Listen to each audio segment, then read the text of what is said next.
स्वामी प्रसाद मौर्य जुड़ गए हैं, उनका कमेंट लेना बहुत जरूरी है। स्वामी प्रसाद मौर्य जी, आवाज आ रही है? बड़ी मुश्किल से आपके दर्शन हुए, अब आप नजर आ रहे हैं। स्वामी भाई, आवाज आ रही है? स्वामी प्रसाद मौर्य जी आ रहे। कैसे हैं स्वामी जी? हेडलाइन में है, चर्चा में बने हुए हैं, कैसे हैं आप? हाँ ठीक है साहब, ठीक है, भीड़ में है। आज दारा सिंह चौहान ने भी इस्तीफा दे दिया।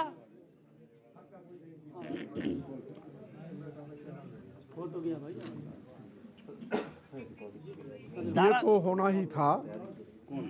यद्यपि बड़े नेताओं की घेराबंदी बहुत लंबी चौड़ी हुई, लेकिन उसके बावजूद भी अगर कोई भी राजनीति में लिया गया फैसला एक बार ले लिया जाता है तो संभवतः उसे पलटा नहीं जा सकता। और उसी का परिणाम है बारी बारी से कई विधायक और अभी अभी माननीय दारा सिंह चौहान जी ने भी अपना इस्तीफा श्री राज्यपाल जी को भेज दिया है जी। मैं उनके इस्तीफे का स्वागत करता हूं जी।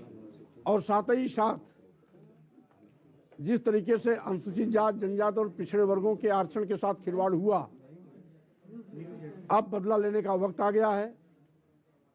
भारतीय जनता पार्टी ने जिस तरीके से मनमाने पूर्ण तरीके से दलितों, पिछड़ों, किसानों, बेरोजगार नौजवानों, छोटे लघु एवं मध्यम व्यापारियों के साथ गलत नीतियों के तहत उनका शोषण किया, उनको शिकार बनाया, उनके खिलाफ गलत नीतियां बनाई।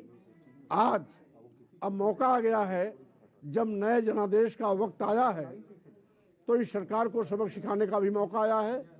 और साथ ही साथ ये निर्णय भारतीय जनता पार्टी के लिए बहुत महंगा साबित होगा, क्योंकि भारतीय जनता पार्टी सरकार में रहते हुए मैंने कई बार राष्ट्रीय नेताओं को भी आगाह किया, माननीय मुख्यमंत्री के सामने भी आरक्षण विरोधी रवैये से अवगत कराया, लेकिन उसके बावजूद इनके कार्य क्षेत्र में कोई परिवर्तन नहीं आया। नतीजा हुआ कि हमें इस्तीफे देने की नौबत आई। आज दारा सिंह चौहान जी ने इस्तीफा दे दिया, कई विधायकों का भी इस्तीफा आ गया है, कई का आने वाला है, और ये सिलसिला लगातार अब चलता रहेगा। कितनी लंबी लिस्ट है? स्वामी प्रसाद मौर्य, दारा सिंह चौहान, रोशनलाल वर्मा, भगवती प्रसाद, ब्रिजेश प्रजापति, कितने नाम है? नहीं, देखिए, चूंकि तमाम ऐसे भी विधायक हैं जिनसे मेरी नहीं वार्ता हुई है, लेकिन वो भी इस्तीफा देने की तैयारी में है। और इस समय मेरे इस्तीफे के बाद भारतीय जनता पार्टी अपने कुंभकर्णी नींद से उठी है और साथ ही साथ सारे विधायकों और मंत्रियों की घेराबंदी करके उनको आश्वासन दे रही है कि आपका टिकट रहेगा, आप कहीं जाइएगा मत। घेरेबंदी करने में लगी है। जहां पहले इनको विधायक और मंत्रियों से मिलने और बात करने की फुर्सत नहीं होती थी, सालों साल बीत जाते थे, उसका टेलीफोन नहीं उठता था, आज वहीं पर आरती उतार रहे हैं, घेराबंदी कर रहे हैं, मान मनोवन कर रहे हैं। अगर समय रहते ये अपने कार्य क्षेत्र में परिवर्तन लाए होते, लोगों की सुने होते, तो शायद आज ये नौबत इनको नहीं देखनी पड़ती। अच्छा, आपको भी अगर टिकट का आश्वासन मिल जाता तो आप भी नहीं छोड़ते? आपका भी यही डर था कि आपका टिकट कटने वाला था? बात टिकट नहीं, ये तो भारतीय जनता पार्टी कर रहे हैं। टिकट कटने और बंटने से मेरा मामला नहीं है। मेरा मामला तो मैंने बता दिया। आपने देखा होगा किस तरीके से अनुसूचित जाति, जनजाति और पिछड़े वर्गों के आरक्षण के साथ मजाक किया गया। अभी मैं बताऊं आपको, 69,000 शिक्षकों की भर्ती में 19,000 आरक्षित पदों पर सामान्य लोगों की भर्ती कर दिया। इसके अतिरिक्त जितने भी मेडिकल कॉलेज खुले अभी नए, सब में बिना विज्ञापन निकाले एक लाइन का प्रस्ताव लाया कि अनुसूचित जाति, जनजाति और पिछड़े वर्ग के अभ्यर्थी उपलब्ध नहीं है। अरे जब विज्ञापन आपने निकाला नहीं, आवेदन पत्र मांगा नहीं, तो अभ्यर्थी उपलब्ध कैसे? अगर आपको टिकट मिल जाती तो अनदेखी नहीं होती ना, तो ये फिर ये आरोप आप नहीं लगाते, फिर सब बढ़िया होता। भाई, ये भारतीय जनता पार्टी के लोग कर रहे हैं, मैं नहीं कर रहा हूं। मैं ये टिकट फिकट की बात नहीं, हमारे पास तो हम जितने लोग चाहेंगे उतने टिकट मिलेगा। पहले भी मिला, भारतीय जनता पार्टी में मिला, बहुजन समाज पार्टी में मिला, और जहां भी रहेंगे वहां मिलेगा। हमारे पास लाखों का जनाधार है। जो सरकार बना सकता है वो टिकट भी दिला सकता है, जो सरकार गिरा सकता है वो सरकार बना भी सकता है। इसलिए ये दुधमुहे बच्चे की तरह बात मत करें। और आप एक बड़े प्रतिष्ठित चैनल के पत्रकार हैं, इसलिए आपका सम्मान करते हुए मैं केवल इतना ही कहना चाहता हूं। बेटे का टिकट मांग रहे थे आप, वो नहीं मिला इसलिए आप नाराज हो गए, ये भी लोग आरोप लगा रहे हैं। ये आरोप है स्वामी जी, मैं बस सवाल पूछ रहा हूं। आप कोई प्रमाण पत्र देंगे हमें? आप हमें कोई प्रमाण पत्र देंगे? अभी चुनाव शुरू हुआ, टिकट कैसे मांगना शुरू कर देंगे? आप बेतुकी बात करके आप भाजपा की भाषा मत बोलिए। आपको अपनी बात रखिए और आप अपना बात, हमारी अपनी बात का जवाब सुनिए। अच्छा ठीक है। जब टिकट मांगने का वक्त आया तो मैंने इस्तीफा दे दिया। टिकट क्यों मांगूंगा? जो टिकट मांगना होता तो मैं इस्तीफा क्यों देता? और इस्तीफा देने के वक्त के, टिकट मांगने के वक्त के पहले मैंने इस्तीफा दिया। नहीं, सही बात है, जब पहले इस्तीफा दिया तो टिकट मांगने का स्वामी जी। और जो टिकट मांगने का आरोप लगाता है उससे महा झूठा कोई दूसरा हो ही नहीं सकता। बिल्कुल स्वामी जी, सत्ता सुख की समय अवधि आपकी समाप्त हुई 4 साल 7 महीने। अचानक से आपको जागृति प्राप्त हुई कि दलितों और पिछड़ों की अनदेखी हो रही है। ये कब से आपको लगा सर कि अनदेखी हो रही है?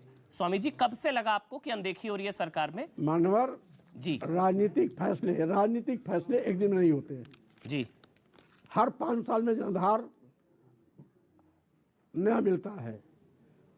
हम बहुजन समाज पार्टी छोड़ के आए थे और हमारे साथ लाखों का हजूम भारतीय जनता पार्टी में सम्मिलित हुआ था। आप ये जानते हैं कि बहुजन समाज पार्टी में था, Bahujan Samaj party number 1 party थी, भारतीय जनता पार्टी तीसरे नंबर पर थी।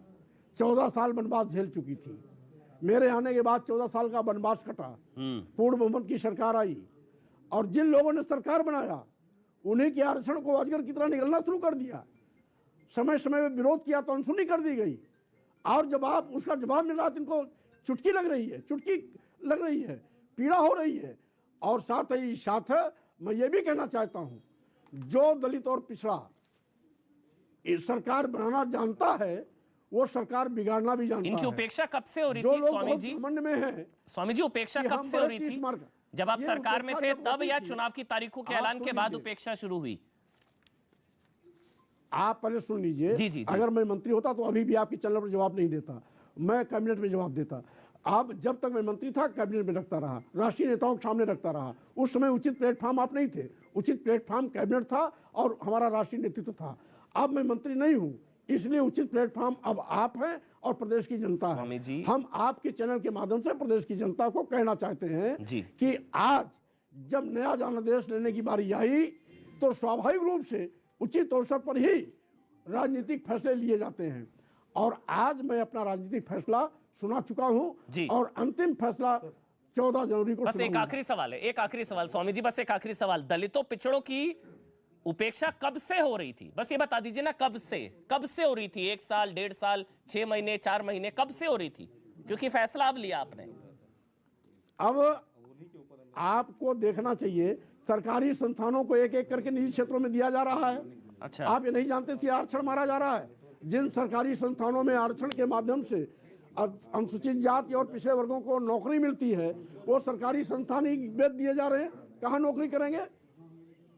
ऊसर में, जंगल में। इसलिए आपको हकीकत समझनी चाहिए। और जब दलितों पिछड़ों की बात की जाती है तो मालूम नहीं लोगों के पेट में पीड़ा कैसे होने लगता है। वो बात को घुमाने की कोशिश करते हैं, तोड़ने की कोशिश करते हैं। और साथ ही साथ मैं कहना चाहता हूं, दलित और पिछड़ा जग गया है। तो आप दलित पिछड़ा विरोधी सरकार में इतने समय तक मंत्री कैसे रहे? मूर्ख नहीं बनाया। ये सरकार तो दलित विरोधी, पिछड़ा विरोधी, स्वामी जी कैसे रहे इस सरकार में इतने समय तक मंत्री? या चुनाव की तारीखों के ऐलान के बाद ही ये विरोध? इसलिए जी आपको याद होगा माननीय मोदी जी ने रोना रोया था कि मुझको नीच इसलिए कहा गया कि मैं पिछड़ा हूं। मैंने सोचा कि जब इतना बड़ा नेता पिछड़े होने की दुहाई दे रहा है, सामूहिक मंचों से दे रहा है, तो स्वाभाविक रूप से भारतीय जनता पार्टी का चरित्र बदला होगा। चेहरा बदलने के साथ साथ चरित्र बदल गया होगा। और साथ ही साथ जब मोदी जी जैसे बड़े नेता पिछड़े की दुहाई देकर के सार्वजनिक रूप से अपना रोना रो रहे हैं तो पिछड़ों का दर्द भी नेता के सीने में होगा, लेकिन मैंने देखा ये सब का एजेंडा एक है, चाहे प्रदेश की सरकार हो चाहे केंद्र की सरकार हो, सारे मंत्री के हाथ पैर बंधे हैं। ये कब लगा आपको? आरएसएस के एहसास कब हुआ ये? एजेंडे चलाए जाते हैं और साथ ही साथ बार बार जब मुख्यमंत्री और केंद्रीय मंत्रियों के सामने बात रखने के बावजूद भी कोई रास्ता नहीं निकला, सुनते थे और आंख मूंद करके बैठ जाते थे, तो स्वाभाविक रूप से बात लगा कि इनके भी हाथ पैर कहीं से बांधे गए हैं और इसीलिए सुन करके भी बात को अनसुनी कर रहे हैं। ये आपको कब लगा, कब एहसास हुआ? स्वामी जी ये समझा दीजिए, कब हुआ? चुनाव की तारीखों के ऐलान के बाद एहसास हुआ या उससे पहले हुआ था? ये एहसास कब हुआ कि अनदेखी हो रही है, उपेक्षा हो रही है? फैसला उचित अवसर पर लिया जाता है, राजनीतिक फैसला उचित अवसर पर लिया जाता है और किसी से पूछ के नहीं लिया जा सकता। और आगे तो अगर पूछने की आवश्यकता होगी तो मैं आपसे बात करूंगा। आप ऐसी सरकार का हिस्सा कैसे थे इतने समय तक जो दलित विरोधी और पिछड़ा विरोधी है? स्वामी जी बस एक आखिरी सवाल, आप ऐसी सरकार का हिस्सा कैसे थे? मैंने इस्तीफे में जिक्र किया है, हाँ मेरे पास मैंने अपने इस्तीफे में जिक्र किया है, विपरीत विचारधारा विपरीत परिस्थितियों में भी मंत्री के रूप में बड़े मनोयोग से मैंने अपने मंत्रिमंडलीय सामूहिक दायित्व का निर्वहन किया। हाँ। इस भाषा से आप समझ जाएंगे कि मेरी पीड़ा क्या थी। और बेटे का टिकट नहीं मांग रहे थे आप? बेटे का टिकट नहीं मांग रहे थे? ओके।